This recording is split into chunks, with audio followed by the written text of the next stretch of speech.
I was born to walk through the fire. Yeah, yeah, yeah. My mama raised me with me. And if you knew my grandma, you'd understand what I mean. I was born for this mission. Do not need your permission to be who I was born to be. Peace and power, family. Welcome to another episode of I Thought We Want to Change, where we have real conversations with real people who speak the unapologetic. I am your host, Mr. Natural. And joining us tonight, we have our beautiful co host, Dr. Nasaba. So tonight's topic is one that isn't widely discussed in society today. The title of this episode is Unspoken Wounds. As you may notice, it is also a play on the phrase unspoken words. Why? Because for men, the things left unsaid often turn into wounds that never heal. Society teaches men to suffer in silence, to hide their pain, and to carry their struggles without speaking on them. These unspoken wounds become the silent battles many men fight every single day. So tonight we're going to dig deep into what it means for men to live with the pain that they're not allowed to express, and how these hidden truths shape their lives, their relationships, and their mental. But first, let's go around the panel and have all the brothers introduce themselves. Somebody, can y'all mute if y'all not speaking, please? Yeah, I need you to mute. Everybody, if you can mute, please. Mute your microphones. Hit mute. Yes, for the person that's not speaking. All right. I So I don't introduce see me, myself. but So who want to introduce themselves first? I'll get out of the way. So peace, greetings, brothers and sisters on the call. My name is Siraj Odoboyega Tukumbo Odukunle, your brother from another mother across the pond from England. Nigerian native. Founding member of the Man in the Mirror project, and still in the States hosting my tour event, The Unpopular Truth Behind the Black Man's Abuse. I'm currently on the East Coast, heading to Jersey in a couple of days to host my final event. My background, well, I'm a Black mental health advocate, activist, been in the community for probably about going on probably 14 years now. And yeah, that's me in a nutshell.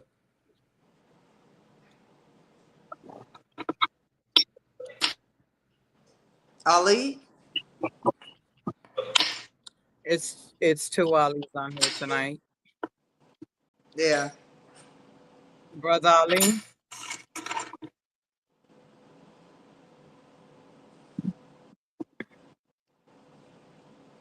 I don't think he can hear us. Okay. The mic's Let me his see. mic is on mute. I can't unmute it. He's gonna have to unmute it himself. All right, Charlie, go ahead. uh, Charlie West. I'm from Florida, living in Monroe, Louisiana at the moment. I specialize in agriculture and construction, and I also train our young people to do both. And So I what figured that, my father always had this saying that there's two things Black people need. We need quality housing to live in and quality food to eat, and we need to lower the cost to have those two things. That's it. Hmm.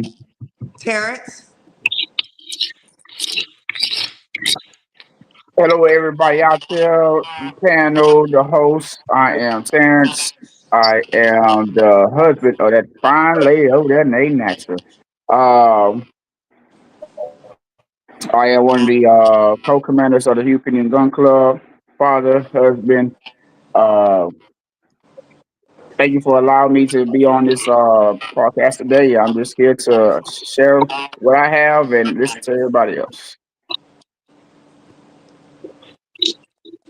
Is it LeVar?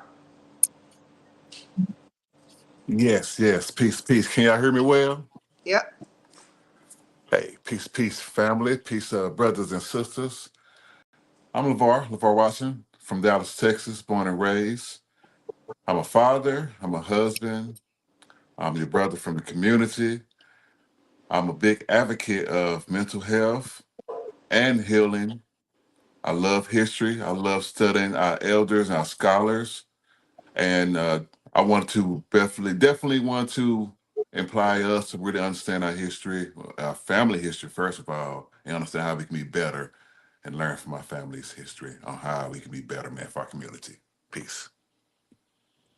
Ali, are you available now? Your microphone is muted.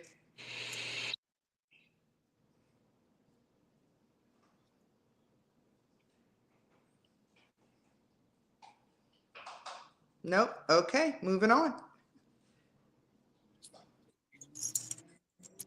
Natural. Okay, give me a second. Okay. Here we go. Oh, he's trying to connect. Yeah, I think he's on here twice. Yeah, he is. Okay. So, for the men, right? Let's get a little bit into your backgrounds, right? Uh, for some reason, his screen is buffering. We'll just Yeah. wait on. We'll just he'll just come in when he come in. So, what was your household like growing up?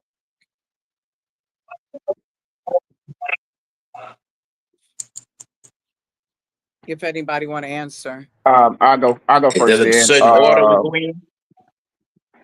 just raise, Okay. just put, I go first. I Okay. grew up in a single parent household. My mother and grandmother raised me. My father was shot and killed when I was about 3 years old. Uh, my mother did what she could. Um, she raised me to be responsible. She raised me to know what to do, what not to do. She couldn't teach me everything how to be a man, but she tried the best that she could. Um, I had other influences, like uncles, coaches that I had in my life that I could look up to as male figures. But I can't say I had a bad childhood. I mean, like I said, we made the best of what we had. My mom, like I said, she did the best she could until she transitioned. So I ain't got no complaints over here.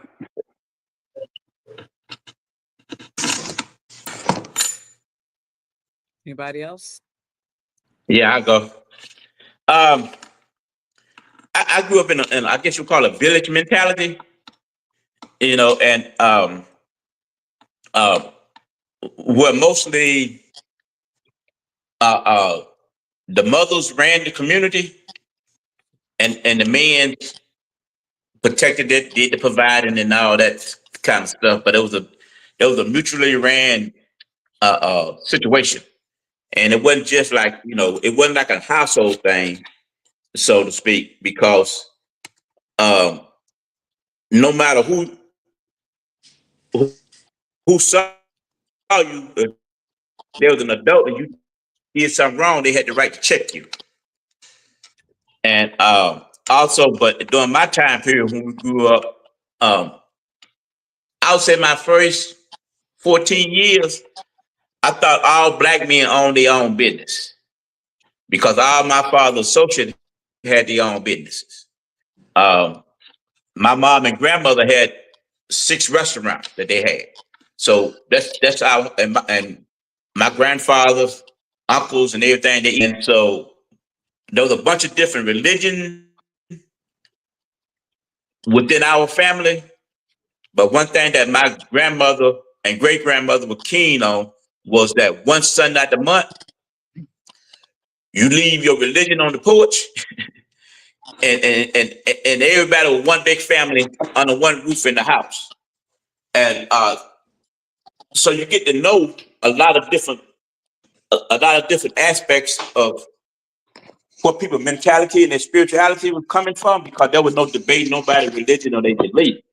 We had a common goal, and that was to make sure that the community was a strong situation.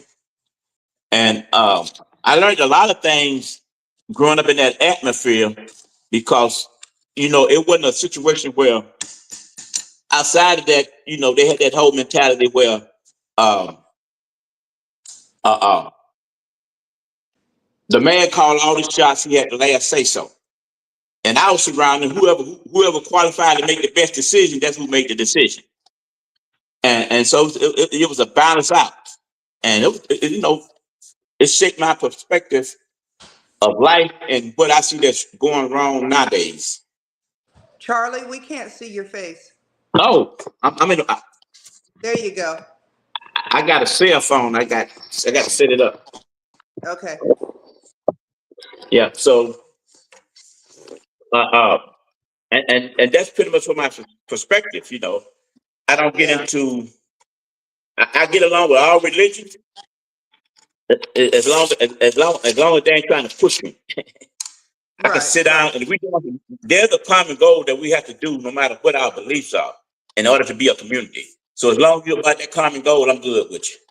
Yeah. LeVar? Hey, peace. So I would say for myself, I grew up with a mother and a stepfather. And thinking about my stepfather, I didn't know he was my stepfather until after he died. So I was the only child. I grew up, everybody knows anything about Dallas. I grew up in Pleasant Grove area, but my family is from South Dallas. So I used to go back and forth from Pleasant Grove to South Dallas. And I had cousins, and they was like my brothers whenever I went over there. But in South Dallas, it was the roughest side of the neighborhood. There was pretty much projects, and it was a lot of stuff going on over there. And on my side, it was rough. So I used to always feel like I was the only was like adopted. I feel like someone wasn't there. My mother, she wasn't really educated. She never graduated high school. I don't think she was very educated, so she didn't really work with me as coming up. So I spent a lot of my time out in the neighborhood, following, any male figure, and a lot of time it was a negative male figure. And we had positive male figures in my family and a few in the neighborhood. But when my dad finally died in 2002, I found out he was my stepdad to my uncle. And that took me on a whole nother loop. But it's a lot I can say, but I think I'm going to drop a pin right there, and I hope that answers your question. Siraj? Well, I appreciate one first and foremost. I would like to say I appreciate each brother and Baba what shared their background story. But if I was to sit here to dive or delve into my experience, we'd be here all night. But yeah, I've got a documentary called The Man in the Mirror, which I've kind of mentioned my upbringing, but I grew up in ultimate chaos, which obviously led me here today, with myself doing this tour event, the unpopular truth behind the black man's abuse. I grew up, so my mom came from Nigeria pregnant with me to England. And my mom came to England and joined one or two of her siblings who are also was over here. My dad came a bit later on from Nigeria. Um, During the period, I a lot of West Africans were being placed in the foster care system. I was one of them. So I spent some time in the foster care system. I lived in the suburbs for probably about 5 years. I lived with a middle class white family. A lot of Nigerians were placed in that environment. And there's obviously a term called farming. So a lot of uh, West African children were, let's say, farmed to those in those environments. So I grew up in that environment. I went to during the time I went to a private Catholic school. I was quite advanced uh in my formative years. I was quite advanced. When my dad came to England, or was able to I would say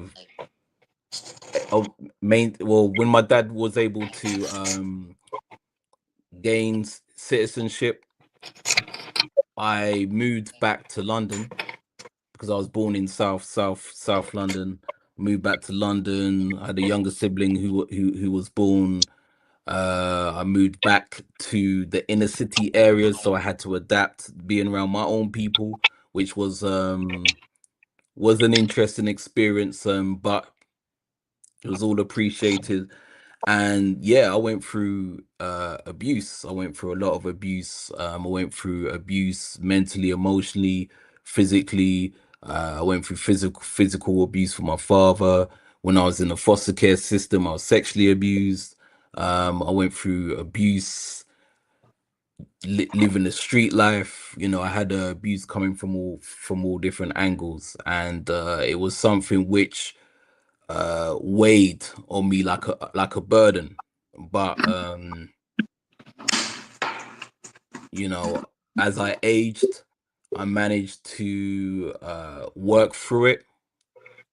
Whether I went through counseling, healing, just being a advocate in a local community amongst brothers who I saw, whether they was stabbed, killed, and ended up in a mental institution, ended up having 10 babies for a Becky, or ended up being homosexual.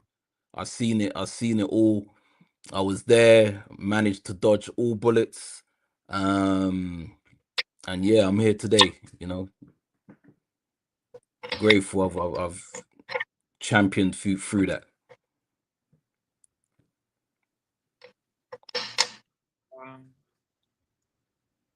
So did everybody went, right?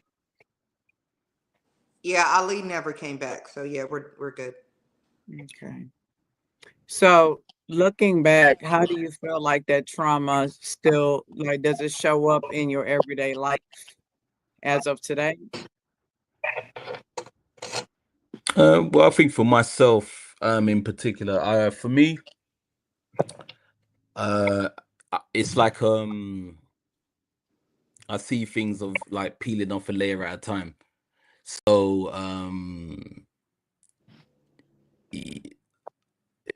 I would say I had to sit down with myself at some point, and I had to look at the areas of where that trauma affected me. So whether that was with how I interact with the family unit, how I interact in public, uh, relationship, wherever the situation is, I had to look at all of those areas. And I would say for myself, I managed to overcome a lot of things. Because once you age, you get to a certain age, you go through self-reflection, and you also meet, brothers and sisters in different environments, which yeah, just sit down with you, give you the advice, the necessary advice needed. And yeah, I would say for myself, I would say 75%, I'll be able to overcome stuff. But there are the odd area, I still struggle with, and I'm very open to admit to that. Because as I know as brothers, sometimes there is a fear or pride when it comes to expressing what we struggle with as black men when it comes to our the traumas, which the everyday traumas we deal with. And I think one of my major ones is anger management. So anger management is something I've had challenges with. I've had that since my younger days. Although it's not as bad as it was, or where it kind of made where it was quite impactful when it came to the how I dealt with certain people. It's still been a thing where I've still struggled with it a bit, and it's still something which I'm working towards healing from.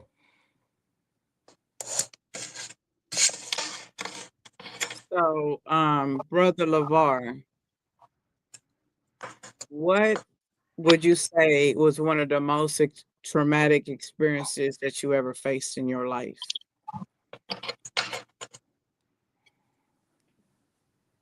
I would say one of the most traumatic experience I faced was going through a custody battle with my son's mother, going through the court system, legal system. And for me, it all, I was going through this custody battle with my son in 2014. So me kind of go back a little further, going through a lot of issues with my son's mother, early 2014, probably 13. We're before that. But I was just like, hey, time I was, a little bit in the church, I was like, God, if you can help me get the situation, hey, I'd be grateful, whatever I prayed. But how it happened is I got another job, working 2 jobs. My mom got sick. I started helping her out financially. 6 months later, about 4 to 5 months later, my son's mother ended up going to jail. I ended up starting fighting for him that summer. 2 months later, I got temporary custody of him. 4 months later, I met my wife. 6 months later, I married my wife. I had a family. I had a son that I was going through a custody battle with, working 2 jobs, and then dealing with a lot of baby mama issues. That was probably the toughest part of my life. And I went through that custody battle for 3 years until she gave up, and I got custody of my. And that took a lot of years off my life. I'll say that time it took a lot of years of my life. So I'm still recovering for that. I'll say that. So if that answers the question, but it's more before that. But that's probably the most toughest one I can say. Brother Charlie, what about yourself? Uh, Oh, can you hear me? I was shot when I was 10. Um, Can you hear White me? dude tried to take my bicycle, and he couldn't fight, so it didn't end well for him. And then some grown white men decided to chase me and shoot at me. And but they was a little bit on the chunky side, and they couldn't run through the Everglades like I could. And so for after I healed up for like 5 months, my whole agenda was to get there. And so they had their little social club, and I know where their social club was. So for about 2 weeks, I would carry gas to the woods at the back of the social club because I was gonna burn it down. And so on that fifth day, I took another 2 gallons of gas there, and then my father, I didn't know he was there, and he said, "This ain't the way you handle your anger. You got to handle. You got to be able to control it. It's a good thing if you can control it." But for about a good 6, 7 months, all I wanted to do was just burn them down. And but my whole thing was, you started a fight trying to take my bike, and then you lose, and then grown men want to shoot me. And I really had a problem with that. Happened, bro. Huh? It happened. What happened? White girl came. Dead ass today. Today. Hello. But she from Cuba though. Come on. Make us some noodles with some rice. Charlie, go ahead. Oh, and Can y'all hear so me I now? ended up in the Army. I was Fort Campbell, Kentucky. Went to this bar off post and got shot again by some more white people. Whoa. Ali, can you mute your mic? Me? Oh, No, you're fine, Charlie. Go ahead. yeah. So I don't know if it was. That's about the worst thing that have happened to me. But I learned how to, from that first incident, I learned how to channel my anger to use it in a positive way. And but I grew up in a family that's what they was all about civil rights movements and all that stuff, and so we were used to being on that end of the violence that came to us from white people. We grew up in that. I'm growing up in the '60s and the '70s, and you get to see a lot of stuff done to us that don't leave us with any avenue for justice. And I ain't gonna say I got immune to it, but I started to figure out, and along with my elders, figure out how do we empower ourselves around those issues in order to get a more balanced lifestyle or community and stuff like that. So I'm big on community. I really learned how to channel my anger from that first episode, but that everything else has been minute to me. Right, You know? right. Brother Terrence, same kind of question to you. What experience in your life has really changed you? Not having a father growing up. Like I said, I grew up in a single parent household. Um, I didn't really have a man, growing up in the home. My grandfather and grandmother kind of had a rocky relationship, so he was kind of like in and out. But it changed me since when I had kids and everything. Not having a father make me want to be more in my kids' life, our kids' life, um, to be a positive role model to them and teach them the things in life that a man didn't teach me. But what I've noticed, what I've seen and learned throughout life, um,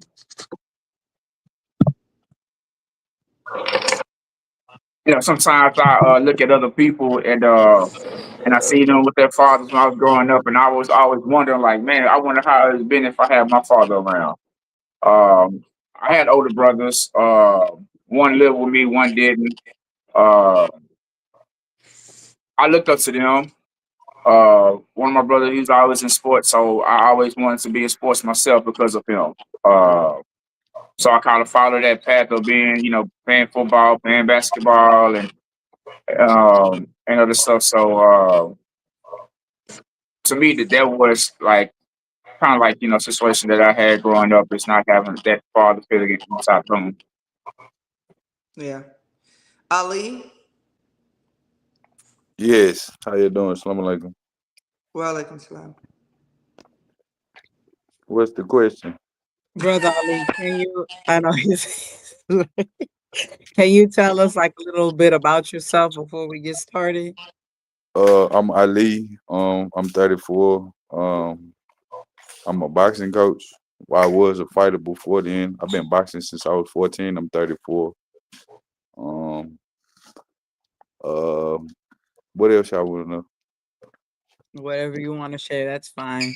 So we're speaking about unspoken wounds, and unspoken wounds is something that we're speaking about men right now. So we're speaking about wounds traumatic experiences that you faced in life. So the question that I was asking all the brothers on the panel at this moment was what was one of the most traumatic experiences that you have faced in your life? I mean, the most traumatic experience I had growing up, I mean, was really like being incarcerated in juvenile prison, Texas Youth Commission. Back then, it was from 10 to 21. So, like, just imagine being 10, 11, 12, 13, and you got to fight somebody for your food and every other thing. 16, 17, 18, 19, 20, 21. You know what I'm saying? And when I came home, it was just me and my sister. So, like, I had a father figure growing up, but like it was just like a stepdad.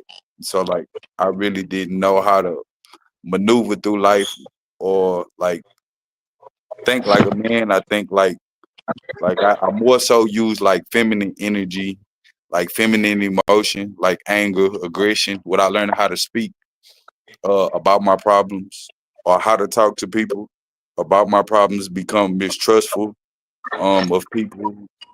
And I always seem to push the right people away and always let the wrong people in. But that's the most traumatic and I mean being that's it. So looking back, how do you feel that trauma shows up in your life today? Does it show up in your life at this moment? You say karma? No, no, no, no, no, no. Trauma. Does your trauma, I'm, your traumatic experiences, do you feel like it shows up in the present as of today? I mean no and yes. I mean no in the way I think and I maneuver through life because I'm still learning. You know what I'm saying? Somebody told me to find me a mentor. But like I feel like at the same time I'm too old to get a mentor, but it was like you couldn't be too old. But I mean, in some ways it does. Like I don't know how to talk to people. I'm very mistrustful. Uh so I mean I try not to let too many people in my life because the people I have let close to me have ended up like either biting me or backstabbing. Understood. I ha- So for I don't know who wants to answer this first, but do you do you feel like you have a safe space? Like today, do you feel like you have a safe place to express yourself or to express your pain? I mean, yeah and no, but I mean I only my only safe space is really just with my family and like my real friends. You know what I'm saying? When I really need to talk to somebody or you know what I mean? But I also have learned how to seclude myself, which is bad. You know what I mean? Mhm. Anybody else want to answer? Yeah, I I had to lead by example. So I had to create that safe space. So I had to lead by example. And over the years, you know, there was brothers I mean been in contact with globally who've mirrored that.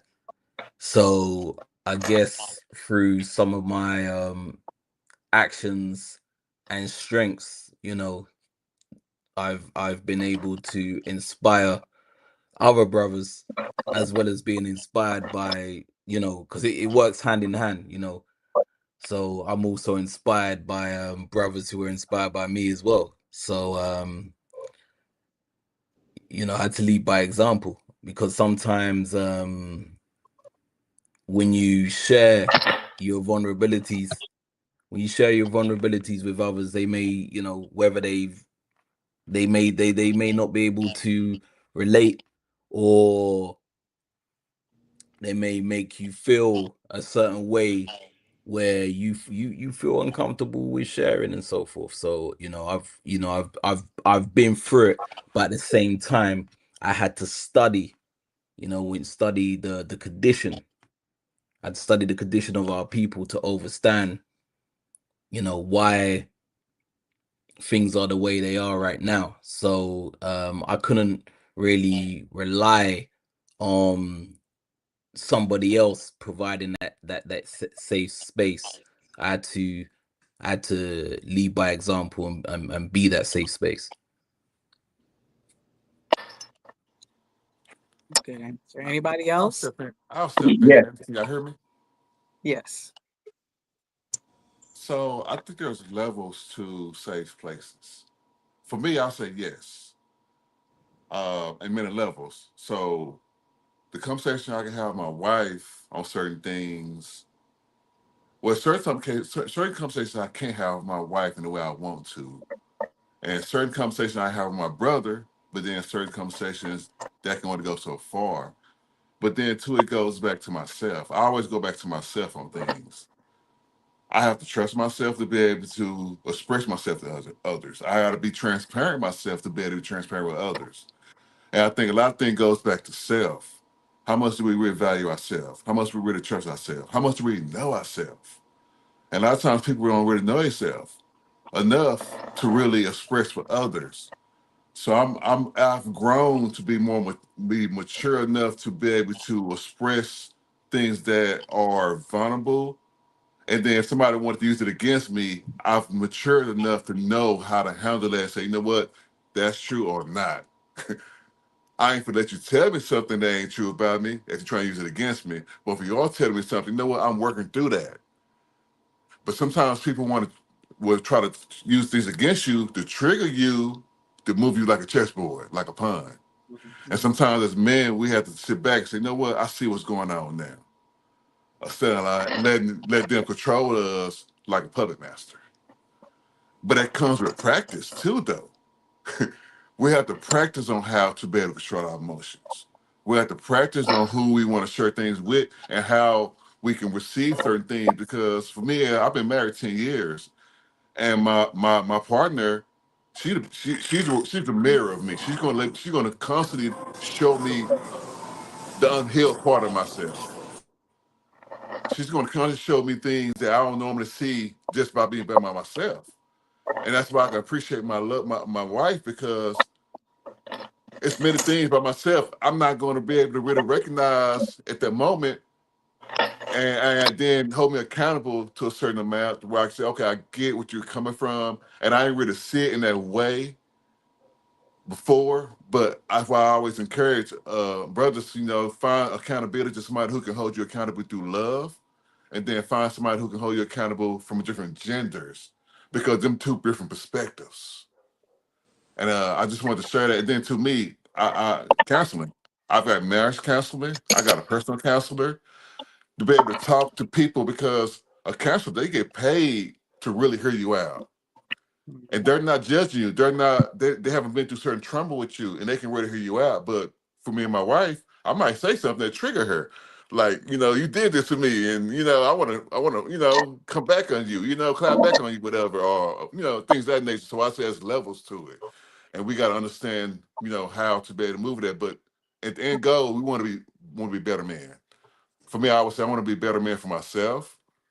I want to be a better man to be a better husband. I want to be a better man to be a better father. I want to be a better man to be a better leader in my community.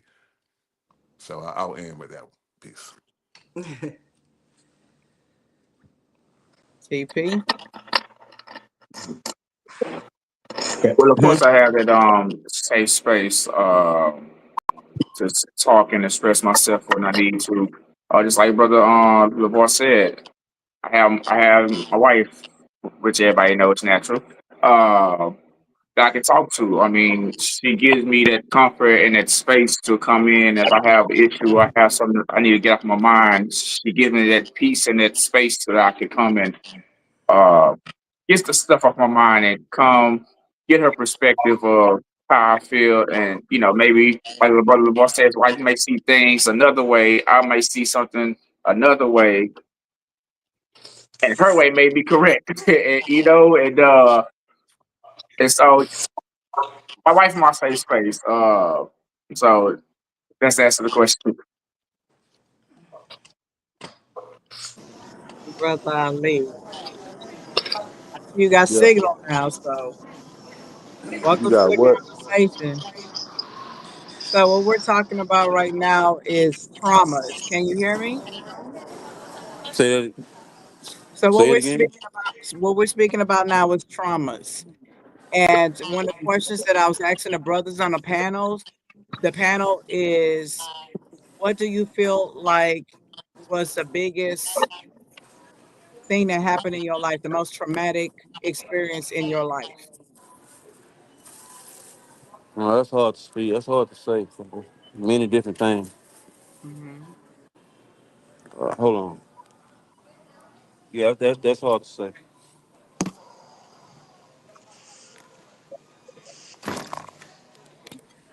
Uh,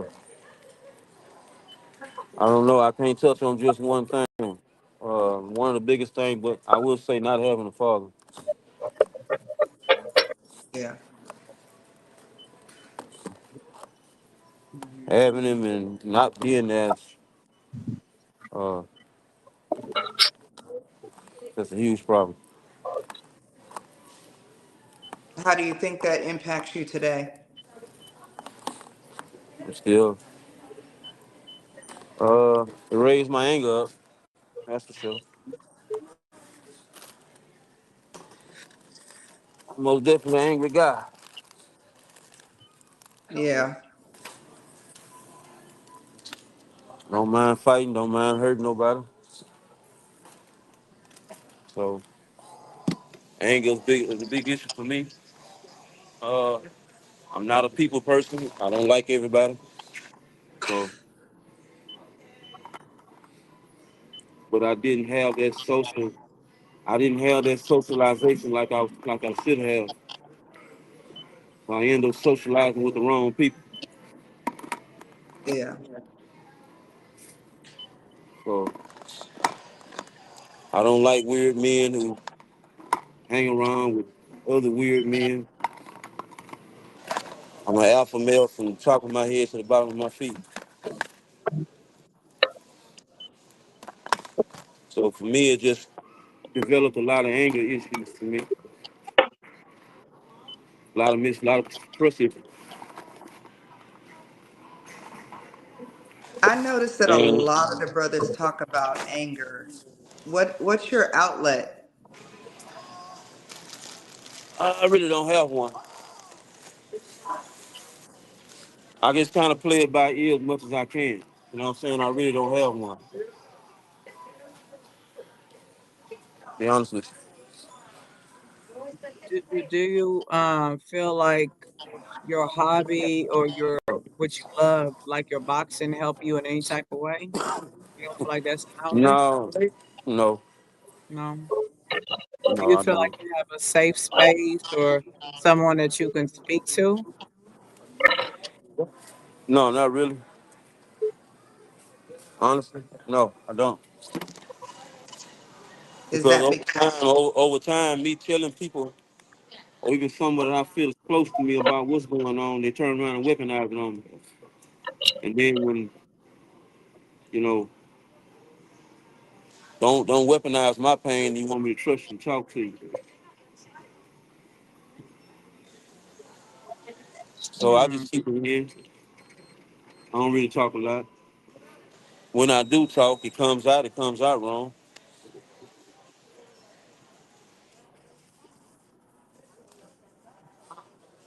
So I don't look at it as it's not a cop out. It's not an excuse.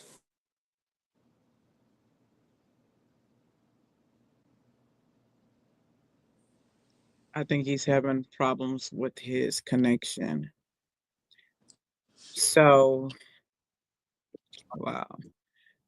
So, as black men, there are unique pressures and expectations society placed on you all. So, what would, Myself. what was that? I say I carried the mental on myself, but boxing wasn't an outlet to release my anger.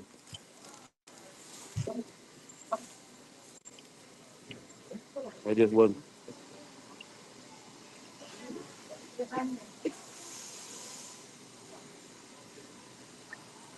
So, what was your first lesson about what it means to be a man?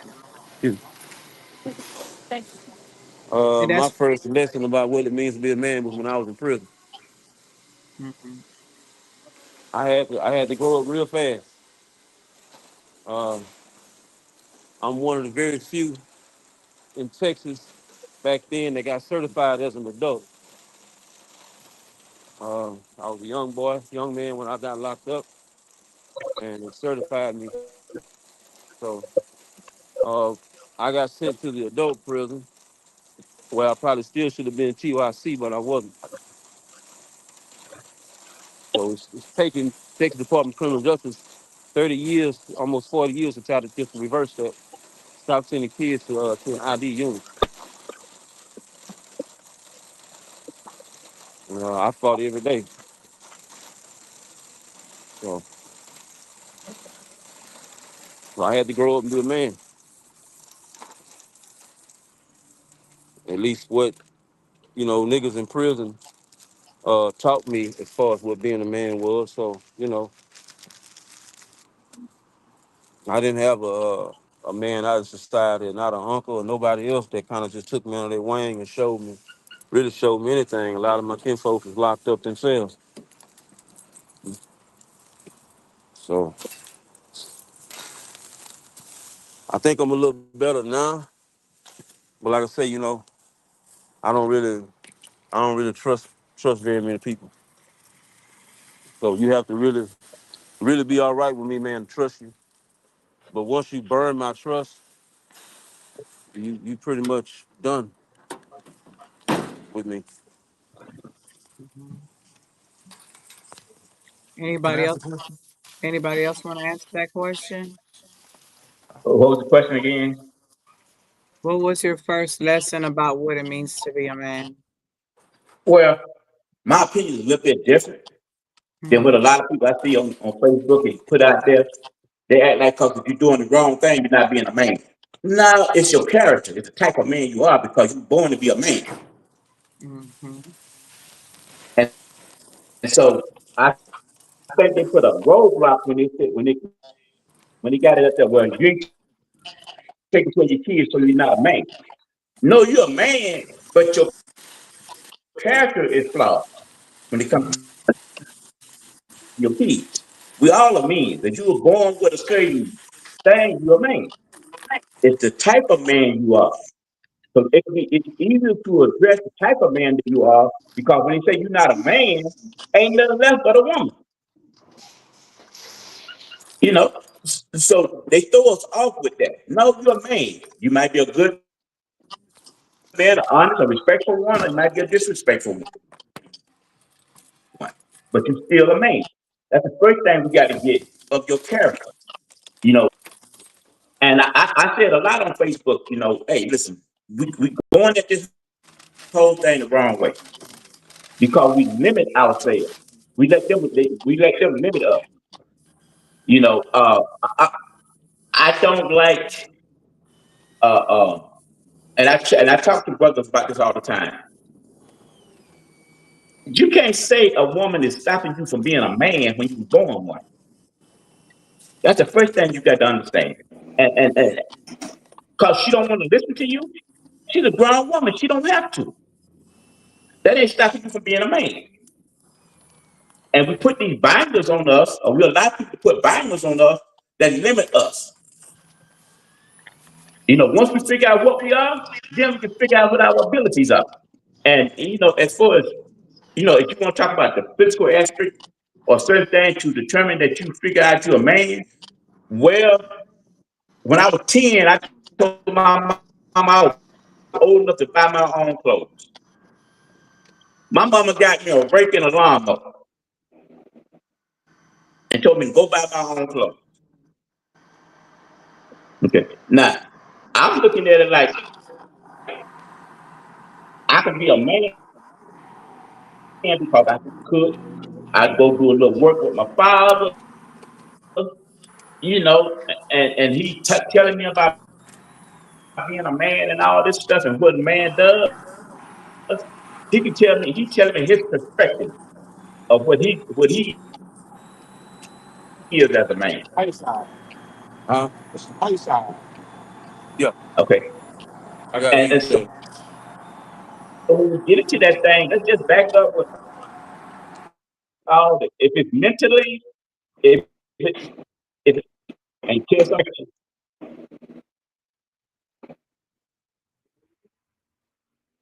I Next, think I ramble a lot. Y'all had to cut me off.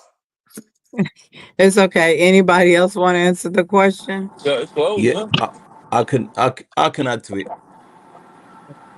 Yeah, so it's layers. There's Oh, that layers was to it. closed. There's layers to it because number one, to as a man, you should be able to hold yourself accountable. Many brothers struggle with holding themselves accountable because it's always the other person's fault. Always. That's number one. Number two, yeah, we as brothers, when you communicate with brothers, brothers should be able to hold you accountable. Low brothers don't like to be checked. Number two, because people getting in their emotions, low brothers don't like to be checked. You understand what I'm saying? If especially when it comes to certain things which are damaging, when it comes to self-destructive behavioral patterns, we all have them. We all have them. I'm not exempt, because I come from that. So how do we then communicate with each other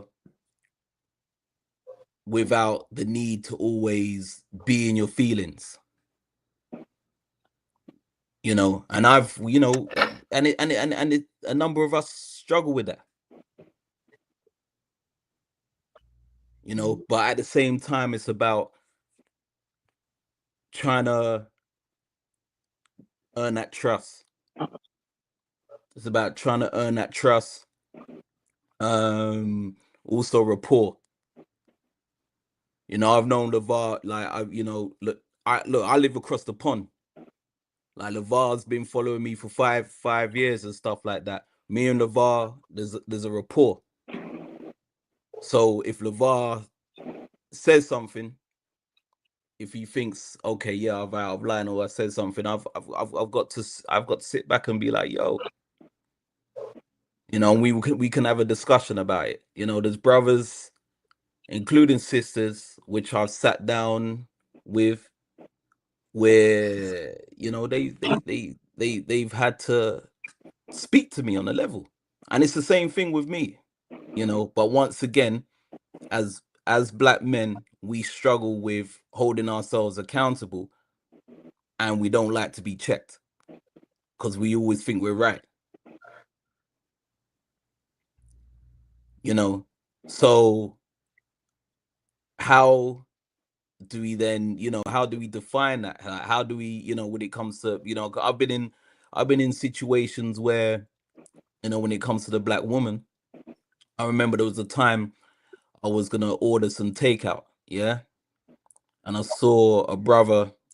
I think the ladies behind the counter were serving some Caribbean food, and there was a brother who was attacking the sisters.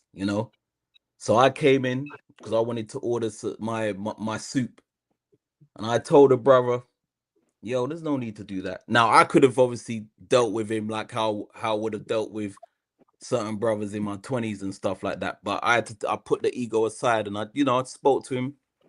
I said, "You don't need to deal with that." But he got in his feelings.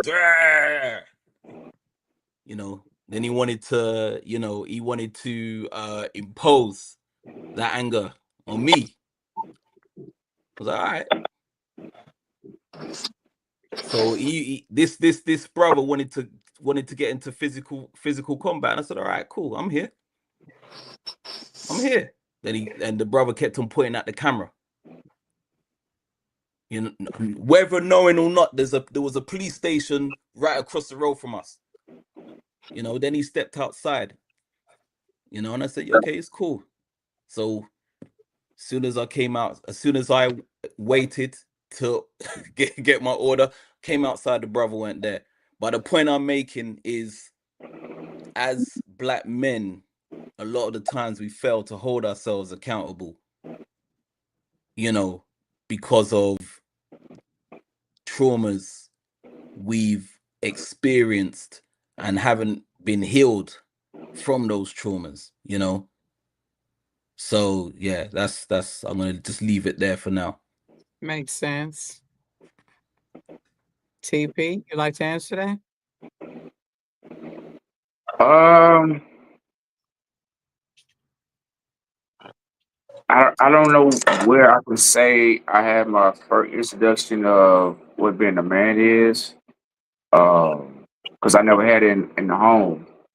But if I can say, I can say probably when my mother first started getting sick. Um, she couldn't do a lot of things for herself. Um, Around this time, my brother had left and went to college and started doing his own thing, and I was the only son that was left in the house. So I can say this probably was maybe my first introduction of being a man because I had to look after her not only as the son but as the man of the house. Because like I said, I had a grandfather in the house. It was me, my mom, and my grandmother. It was just us after a while. So I had to make sure all the doors is locked. I had to make sure trash is taken out, cutting the yard, cutting the grass, doing those type of things. Also, we go out, open doors, protecting them, make sure they had everything they need and things like that. So I can say this probably was my introduction of being a man.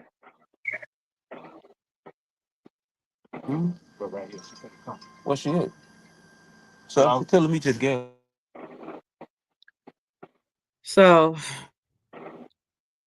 do you feel like society allows men to express emotions or do it for silence? I say no The motor. because society taught us men that we can't show our emotions. Like we got to be tough. We can't cry. We can't bitch and moan about nothing. You got to be a man. You got to toughen up.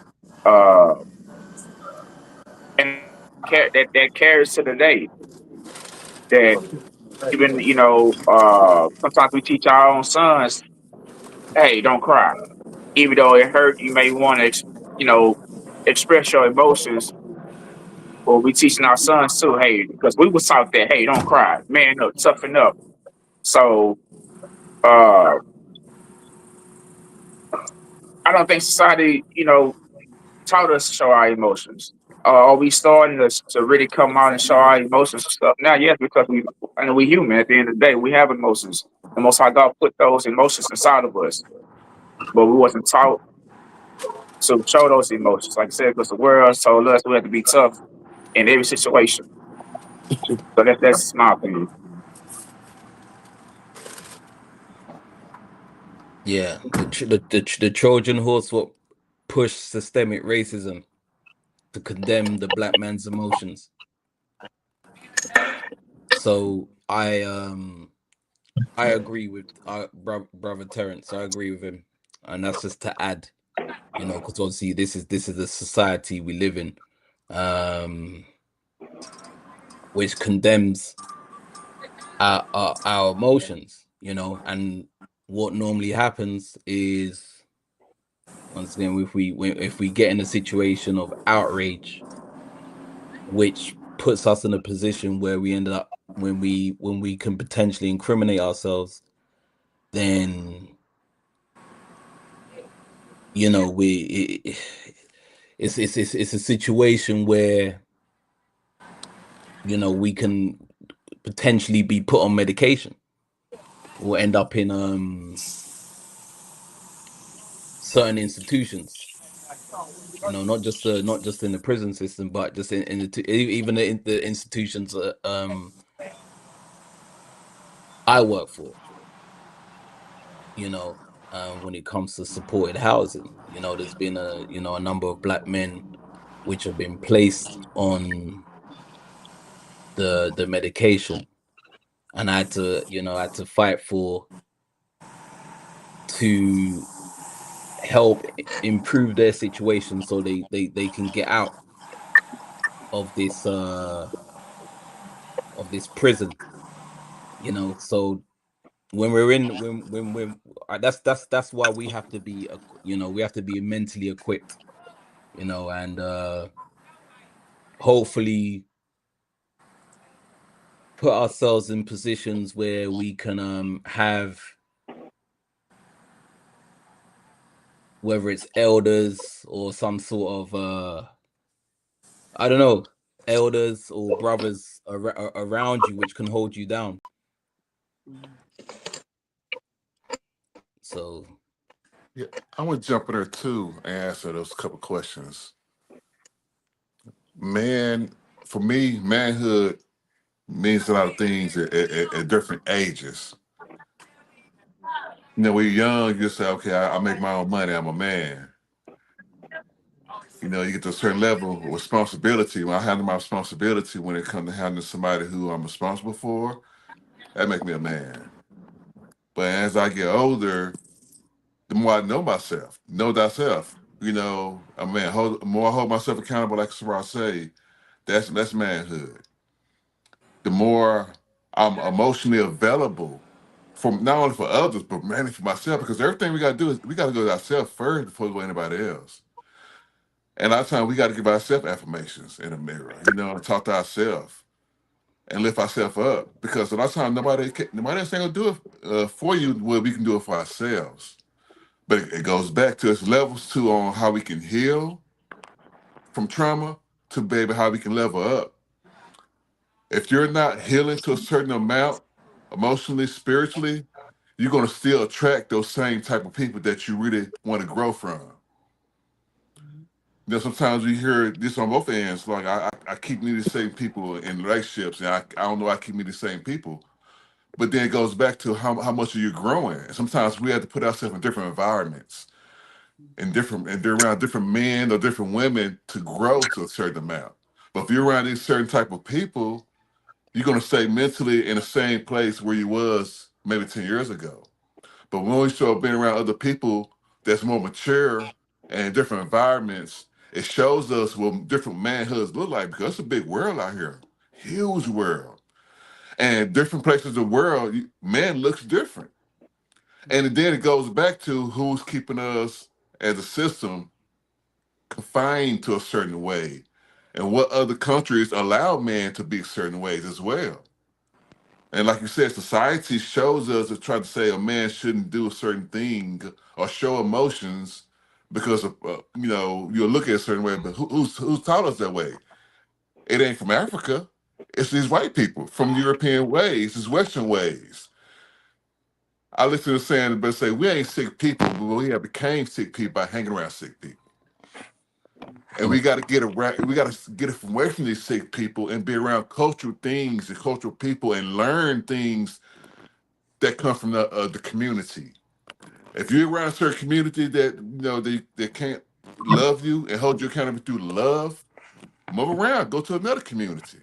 We can build communities that we want, but that's all about us really trusting ourselves and being able to be transparent and open and with others to where they could be there for us in a certain way. But we don't talk about certain things. How can we expect things to grow us to be able to be a man like we want to? Because I got a son. I want him to be much better than me. I want him to be, you know, 10 times better than me. But he can't be 10 times better than me if I don't be better. So it's bigger than me. Many things I do is bigger than me. So that's another thing. Manhood is about what I'm doing for my community as well. So there are so many levels to it. So I'll drop a pin right there. Peace.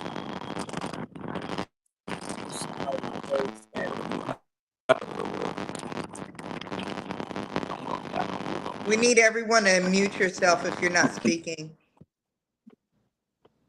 There we go. Yeah, I think it's. Oh my gosh. uh, Is somebody speaking? Okay. The way I look at it, my opinion is only limit certain emotions. right? And because it's okay to be angry, because there's money in it for them. You can be happy cheering at a football game. All of these are emotions, Mm. but the one they want to tell bond him. So if sad and all this other stuff, your feelings is hurt, but none. Your foundation is the nurture of life, the incubator of life. But they contaminated that bond, right? So they tell them, no, you can't cry, you can't do this. No, the emotion is there. You just can't display. That's where the a lot of the pain and stuff comes from because you can't get it out your system.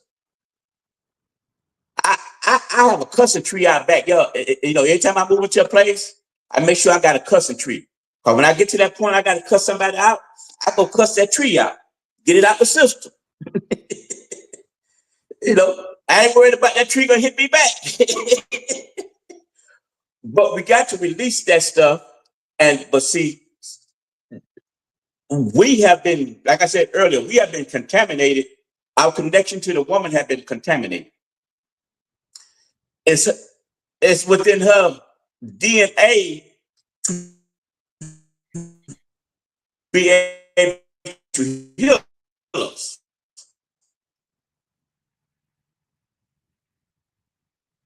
I think he's breaking up. Yeah, he's breaking up. But in order to stop that, in order to do the thing that they they have to control Life outside the streets, man. our environment. And in order to control our environment, Charlie, they you're got to breaking up too much. control us spiritually. They got to I'm not control us catching mentally. the words. I don't Control think us he. mentally doesn't give them control over us. That makes. Oh, I don't know why I'm breaking up. Yeah, you're breaking up really Yeah, bad. you're breaking up pretty bad. Must be a storm coming. Okay. Okay, go to somebody else. So we're gonna dive a little bit deeper into this. I've heard some brothers express some traumas that they had when it came to sexual abuse, and I've heard of many men that have the same story. So I'm gonna dive a little deep. So can you all share your first experience with intimacy or sex? I hope this is not a question that offends you all, but this ties into trauma. And how did it shape your views on relationships? No matter what, I mean, it doesn't even have to be abuse. Let's say it was abuse or your first experience, period. I'll jump in here if you don't mind. Also, go, let me go, happy in the world. Go.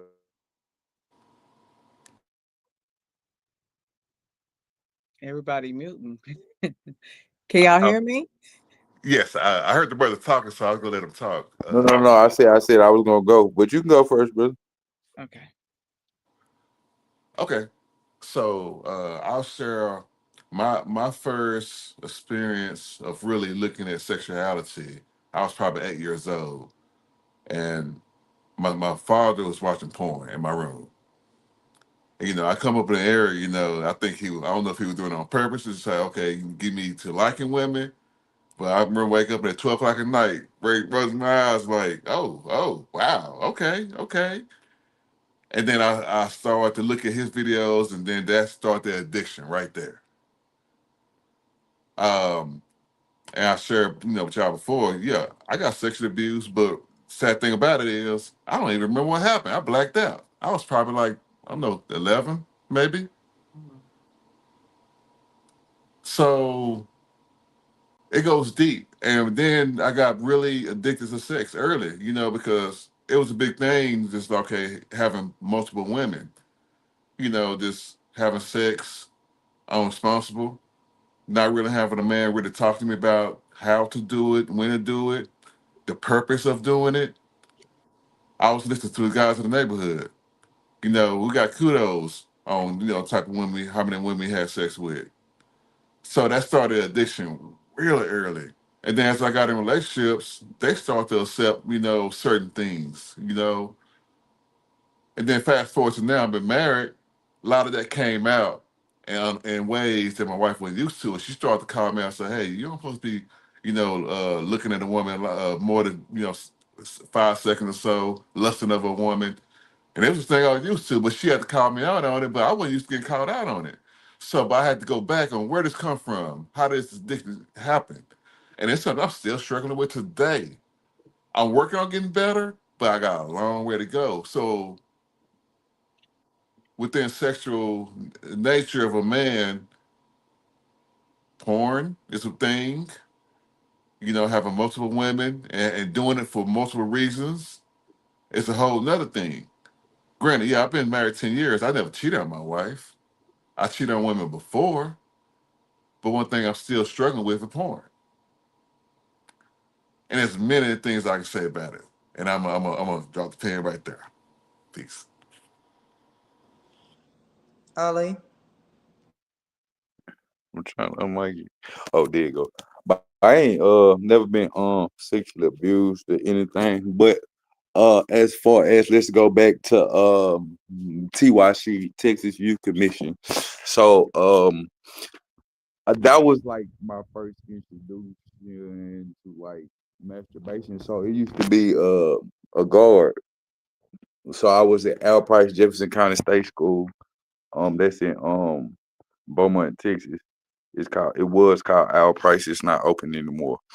But it used to be like COs like come in the dorm and tell everybody to lay down. She'll pull down her pants, show me her coochie, and be like, "Do what you do." But I was so young, like I didn't know any better. So that's how I learned how to start playing with myself. But as far as like conversation, I ain't lose my virginity till I was 17. You know what I'm saying? I've never been married. I think that's my problem. I need to get married. But I know how to control my sexuality per se. Um but there for a long time after that, like that's all I used to know. Like is yeah, that. Okay. Anybody else wanna go? Still fucking her. She was fucking. I didn't put him back on. They- I'm sorry, y'all. I took him off of mute because I was trying. He over there having a whole conversation. Uh, that's crazy. If I can piggyback off of LeVar, with me, it was porn. At a young age, having an older brother who had friends who may have cable. I know we all up in age. Y'all used to know those little HBS tapes Yeah. that you could, yeah, and sometimes, parents, mom and grandma used to go into the house and Yeah. pop it in and, and like, there it is, and Yeah. so, and the influence I had at home as well, like brothers and uncles, I'll be transparent. I mean, my wife knows. I mean, I had players around me. I didn't say that. Uncles was players. Hell, even my mom called herself a player. So I grew up, being a player. So having, like Brother Boss said, having multiple women, uh, not knowing, not having a man that'll teach me, hey, this is what you do when you do this stuff. It was just, hey, a word kind of like a worldly thing, just say you do this, you do that, hey, yay, you're not knowing the consequences of behind those actions that I was doing and everything. So I mean that was my experience, growing up with that. So uh I grew out of it, of course. So like I said, knowing the perimeter, especially I got married. I mean, hey, I got married, all that went away. Let me just throw out there, all that went away. No, I never cheated on my wife either. Uh, but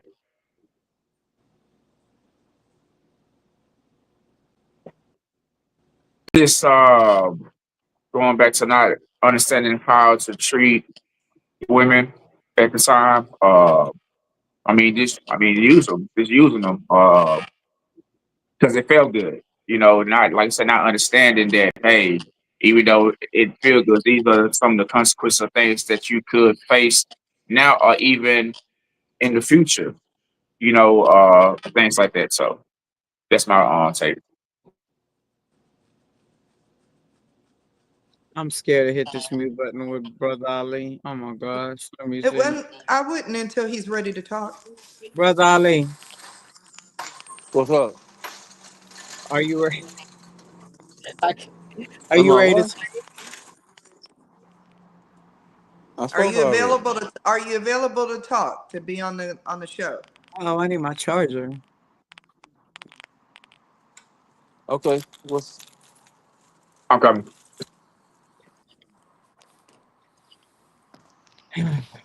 I was asking, okay, I was saying that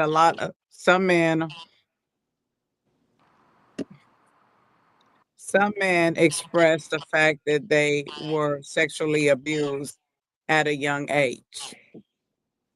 So I was asking everybody on the panel, all the brothers on the panel, if they can share their first experiences with intimacy or sex and how did it change their views on on relationships.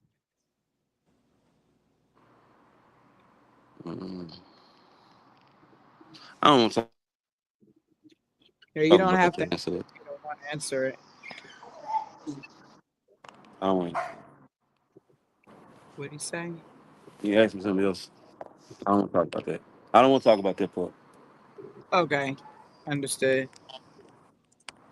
Anyone My, else? oh, Go ahead. I just wanted to ask because I noticed that LeVar has had an opportunity to experience counseling. Has anybody else had any experience with counseling? Yeah, I have. Uh huh. I I'm have. doing counseling right now. Yeah, I've had a sorry, brother Ali. Do you wanna? Ali, you said you're going through What? counseling right now. Uh huh. Anything you Yep. want to share about it?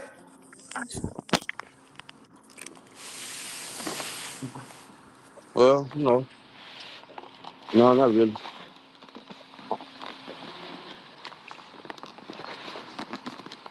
We can't see you, Ali.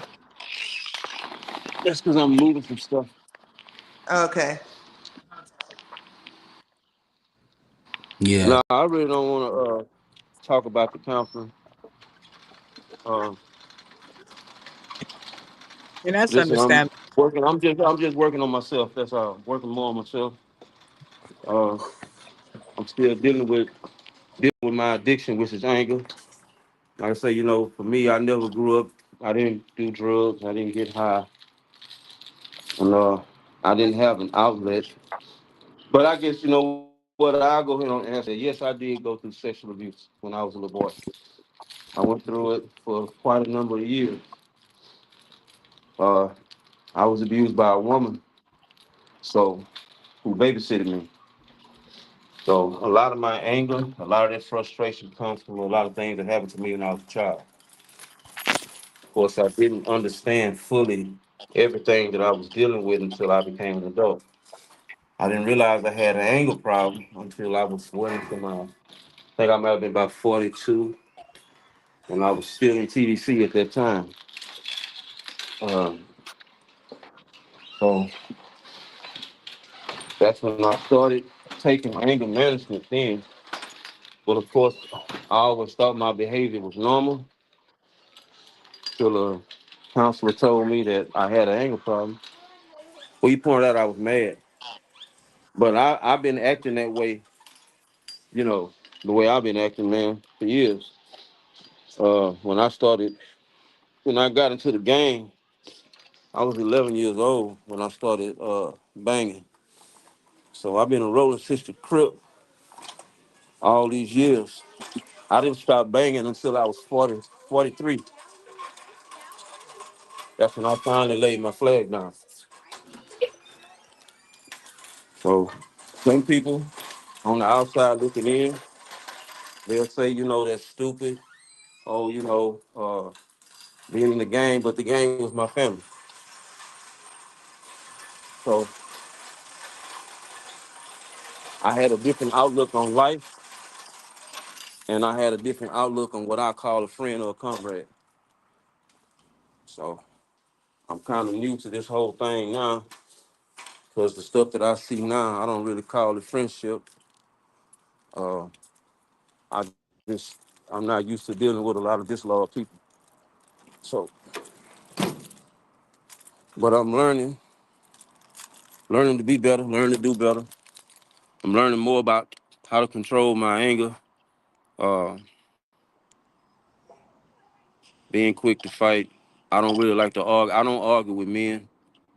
I won't argue with a man at all. It's out of the question. Uh, I tend to go back and forth with a female more than I would with a guy, and that's where I have a problem at. So that's one other reason why I'm getting counseling. You know, so and I don't know. I think that's because I grew up in a house filled with a lot of women, and my mom, my grandmother after my papa died, and so I'm the oldest out of my brother and sister. So uh, my mama did the best she could with us three. Um, I caught more heat, which is natural, because I'm the oldest. But there are the other things that happened within the household that wasn't right. My dad lived in the neighborhood but wasn't around. Then moved out, started getting high, got addicted to drugs, uh, and I take care of him now to this day. So I forgave him for the drug part. I never saw him as a deadbeat because I loved him no matter what he did. But still, I developed that anger. You know what I mean? I developed that anger. Even with my years of catching the bus back and forth to PABA, going to Third Ward, from Acres Home and boxing and growing up around the guys that grew up around Third Ward, Billy and Melvin and everybody, but um, it still didn't deter me from going to prison. It didn't, and that's a hard thing because I didn't think I would wind up in jail. Uh, but once I got real heavy in the game, and the gang life became my life, and I started pulling little moves in the streets. That was pretty much a wrap for me. All right, just sit in my seat in my truck. All right. So yeah, that was a wrap for me. Um, so like I say, that's why I'm doing counseling. I've toned down a whole lot compared to how I used to be. Uh, I do try to teach young guys. I give them my story. I use my story, my life as an outlet to help others. Um, Young people. I don't do that with older people because a lot of older guys, if you like myself, you pretty much set in your ways. So, um, yeah, I don't really rock well with the older generation because a lot of them tend to have their own mindset and their own way, and it's really hard to tell an older man who's 40 some years old still sagging his pants. That's something I didn't do. But I was just a gangster. But I don't. I rather talk to the youth, just like when I train and I teach boxing. I'm focused more on the kids than I do grown people. So, because you can teach a child, you can mold a child. You can't mold a 50-year-old man, 40-year-old man, 30 some years old who don't want to listen. They already set where they want to go and what they want to do. And the only thing I can do is when you fall off and you get in trouble, then I may consider listening to you. But um, hard head make it soft fast. I had to learn that lesson myself because I used to be one of those guys that wouldn't listen when I was getting older, still getting in trouble, steady bouncing off the walls. Um, you know, I'm thankful that I've come a long way compared to how I used to be. I'm happy, I'm in the gun club. That's a cool thing. Uh, I don't like everybody in these gun clubs, so you know, but that's just me. I'm a Muslim. I'm a much better guy than what I've ever been in the past. That's what I can say. I respect that. And I also respect the fact that you acknowledge that you had a problem and you seeked counseling.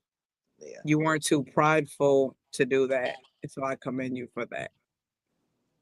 Yeah, I got a session tomorrow, so I got counseling tomorrow, so I got 2 hours to be uh, talk about it and work out a lesson plan and go through some exercises to strengthen my mind. And I'm not too emotional about certain things. I think that once my emotions pass, that's the part that I have to get over. Once I pass my emotions, the violence comes because I don't, you know, I get triggered. I mean, natural and Terrence, y'all know that already. So sincerely, y'all know that I get triggered by certain things. And even as I tell my wife, I don't like being accused of nothing. I don't like people saying certain things that you don't have evidence to prove. I hate lies and rumors. So that's a trauma. That's a certain piece of trauma that I dealt with, and it's a trigger. And now, if you can't bring proof to me about anything dealing with me, the smartest thing to do is get away from me. So I'm learning now how to maybe be diplomatic with people when they do that. Maybe try to hold a conversation with you. Uh, give a person the benefit of the doubt because I don't normally give you the benefit of the doubt when you do that. Being since I've done so much time in prison, and I done time because somebody actually lied on me on paper, and that lie sent me to TDC.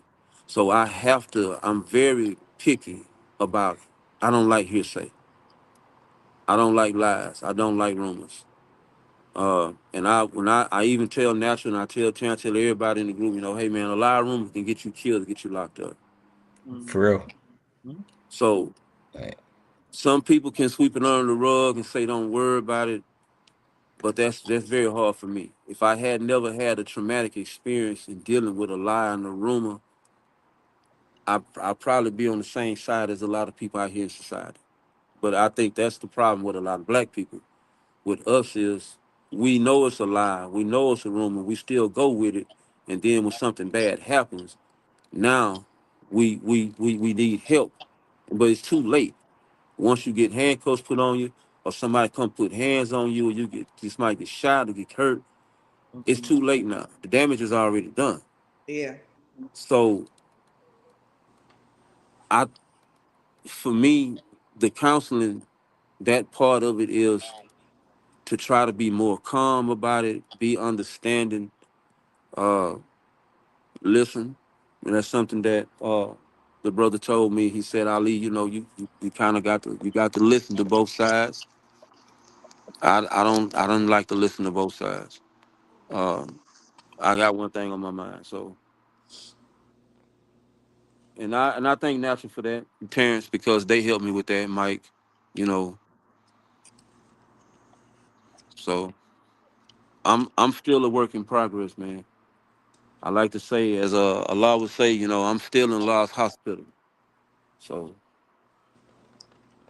I'm one of the ones that can say, yes, I'm sick, but not sick in that way of physically sick or, I'm like anybody else that's a human being out here. Everybody to me out here is sick to me. And I believe that if you seeking help, whether it's from a higher power or from somebody else, then you seeking help to get that sickness off of you.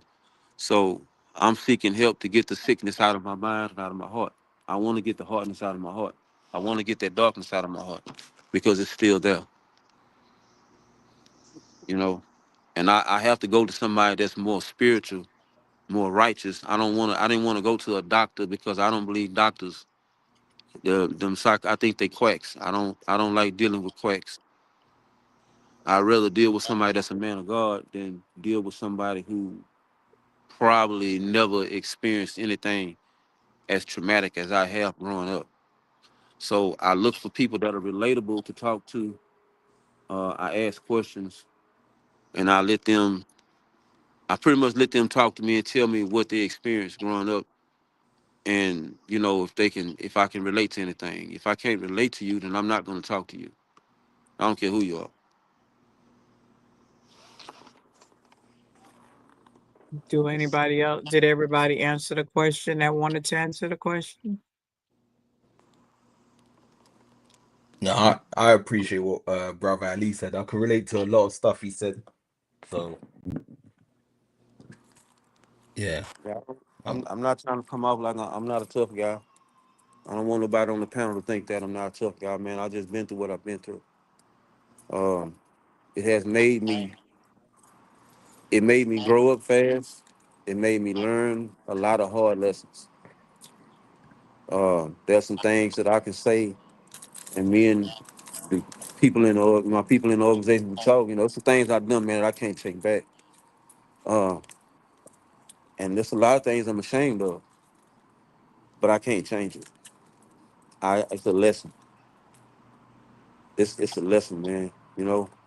It's a lesson. And that's the thing about it, man. If you a man and you've been through some of these things, like I go through things at home. I've been through things with different women.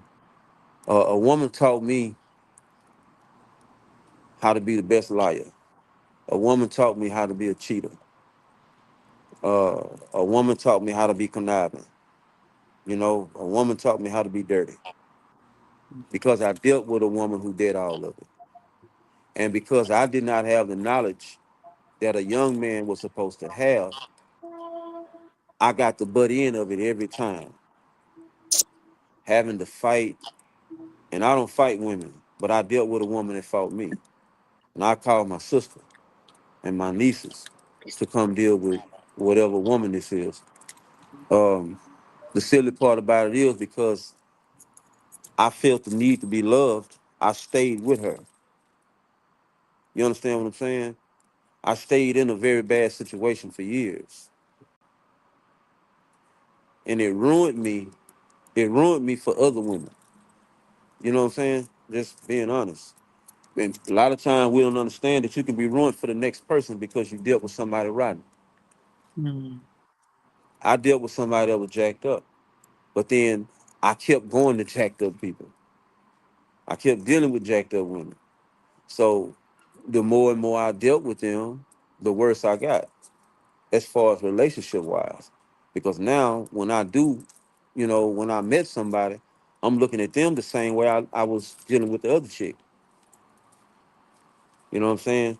When I start seeing certain things, you want to cuss me out or you want to talk down to me, my anger flares. So when you come aggressive, I'm gonna be aggressive, but I'm like that with anybody. And it wasn't just relationships with the women that I was in, dealing with. Even with my friends, I didn't know how to choose good friends. You know what I mean? I choose the same element that I should have been trying to run from. So it was just a cycle, man, that has taken me years and years to break because I had never really been around anything positive. Honestly, I had never been around anything positive unless when I was locked up. That was the only positivity I actually had, and that was around my Muslim brothers. And that's because, and I don't I don't make this religious, so don't take this the wrong way for everybody. I know it's not Muslim, but I'm gonna speak on this. That was the only time that I've ever had brothers to hold me accountable, where we actually held each other accountable. Because the Islamic community, the brothers cared whether you cursed, the brothers cared whether you told a lie, they cared if you did something wrong. They didn't bash you for it. It was like, hey, bro, they come and pull you to the side, and it wasn't an embarrassing thing. It was pull you to the side and talk to you, not in front of everybody, but let you know, hey, man, you can't do that, and explain why you can't do it. They would always take you to the Quran. So I had to adjust to society because society wasn't like that. You understand where I'm coming from? Society wasn't like that. I come out here and I have to deal with the fact that nobody gave a damn if you did something wrong. You know what I'm saying? You didn't get congratulated for the right you did. You got a pat on your back for the wrong you did. That's what's in society. So when I deal with young people, I congratulate them on the good they do. When they come to my gym, this is my little gym. I don't have a big gym, but when they come to my gym, I congratulate these young people for doing a good job when they in here training. So, and this my garage gym. Even when I take them to Mo Better, it's the same thing. I want to congratulate you on doing a good job. I want to know what your grades look like. Nobody checked for me on that. Nobody cared my grades look like. So I stopped going to school. It made no sense for me to be in school because I was already failing. I was what, 2 grade levels behind, and they wasn't gonna pass me. So I got my education in prison. So I'm man, it's a lot of guys out here like me. It's a lot of men out here like me. Some are never coming home. Some come out and die. Some will die in jail.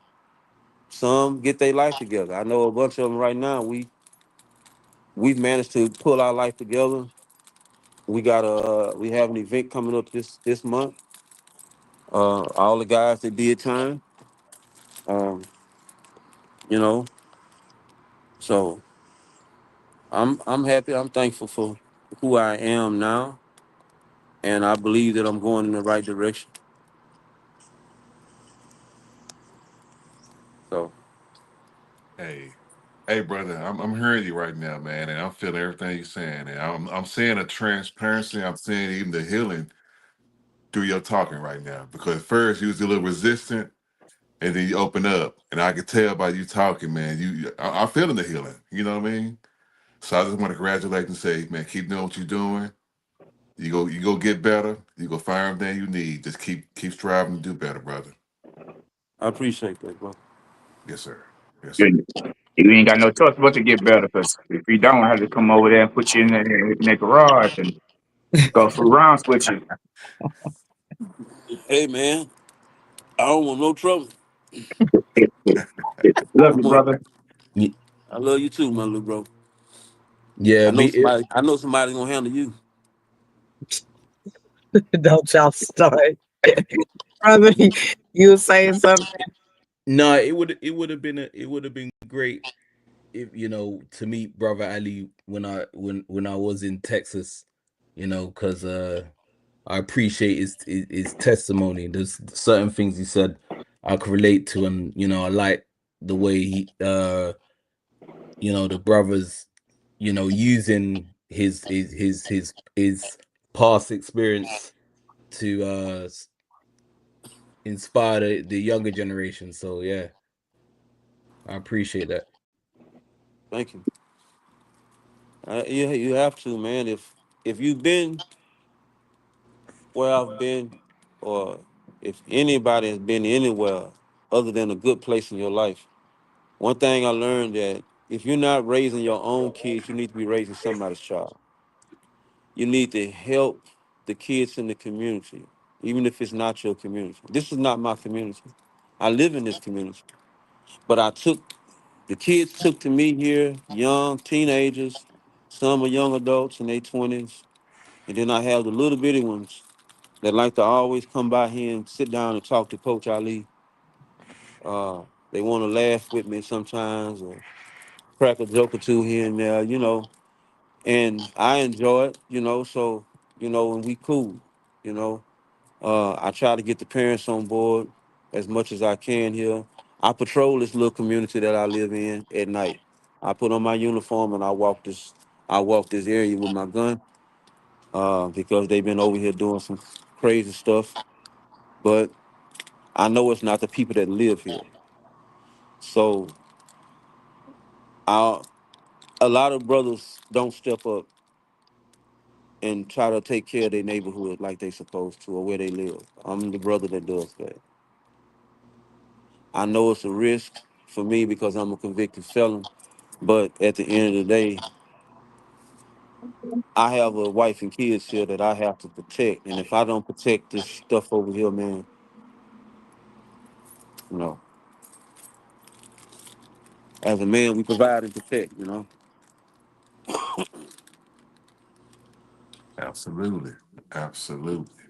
So, brothers, do any of you have any final thoughts before we close?